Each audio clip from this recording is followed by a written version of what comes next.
Today I am using oil pastels. Oil pastels are like crayons, but they have a lot of oil in them, so they're really waxy. First, find a dark color of your oil pastel and sign your name. First, we're going to practice just doing really light pressure, just coloring lightly with that oil pastel and maybe blending another color over top to see how they look when they mix.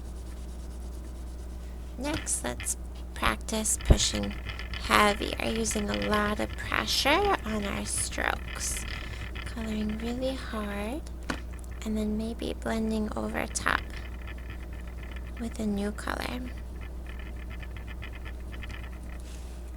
We can also try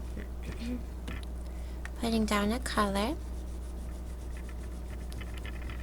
either light or heavy, and then taking some white and blending white over the top. White will make it lighter. That's called a tint. You can kind of smudge it. You could also try smudging it with your finger if you want to. Now if you'll notice, my white is kind of dirty. It picked up some of that purple. So I'll take a paper towel and just clean it off like that, so it's clean. You can try taking a little bit of black, and that'll make a shadow, and maybe you want to smudge it with your finger a bit. You could try to scumble. Scumble is when we kind of make little O's or circles, scumbling it. And this time I think I'll take some blue.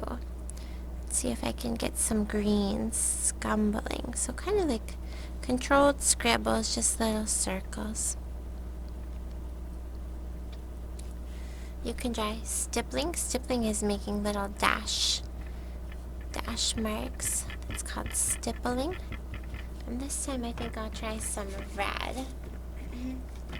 Because when red and blue are next to each other, sometimes your eye blends them and you get some purples. That one's called stippling. After that, you'll get another piece of paper.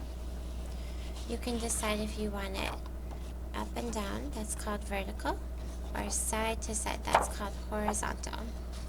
And you'll sign your name. And I have some fake fruit. It's not real, it's just fake. That way I can keep it every year. And you'll plan your composition. So I'm going to do the outside line with my pencil.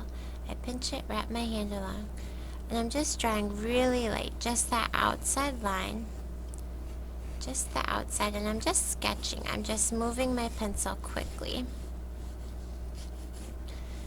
And if you make a mistake, just erase it or leave it, because we'll color over it later. I'm going to have a strawberry right here, and I'm going to make them overlap. And I'm just doing the outside lines. Okay, so I got it where I want it. I'm going to draw a horizon line. That way it doesn't look like the apple is just floating, but it's grounded on the earth. Now I'm going to try some light pressure. And when I color all in the same direction. I don't switch and go this way and this way. I color all in the same direction. And right here, there's a highlight. That's where the light is hitting the apple. So I'm going to leave that part white. Okay, and down here it's darker. So I'm going to color really dark, trying some of that darker pressure, heavy pressure that we talked about. Getting out any white spots that we don't want there. And maybe up here, maybe I'll blend a little bit of orange on my apple, trying some of those techniques that we learned about, coloring all the same direction, leaving this highlight where the light is hitting the apple. I'm going to take some black, because right here I see a little bit of a shadow. So not a lot of black. Black is really powerful. I'm just going to take some black, kind of make a little, really light pressure, really light shadow, making it look more dimensional. Okay, and with my, I'm not done with that one, but with my strawberry, the strawberry has a lot of texture, so I might try some of that stippling technique with my strawberry. Looking for highlights, looking for shadows, and maybe I'll try some scumbling to get some of those little circles of texture in there. I'm kind of mixing the red and the orange together.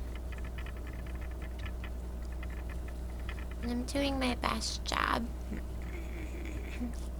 I'm taking my time and I'm really looking at my strawberry. Not just assuming I know what it looks like, but really looking at it. Maybe I'll add some blue. Kind of make some purple there for the shadows. And finally a little bit of black. Just adding a little cast shadow.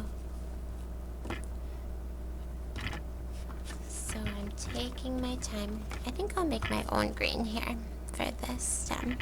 So I'll take some yellow. And I'll take a little blue to make my own green. It doesn't take a lot of blue because blue is pretty strong. And maybe I'll want to go back over it with the yellow. Doing my best job. My yellow got kind of dirty.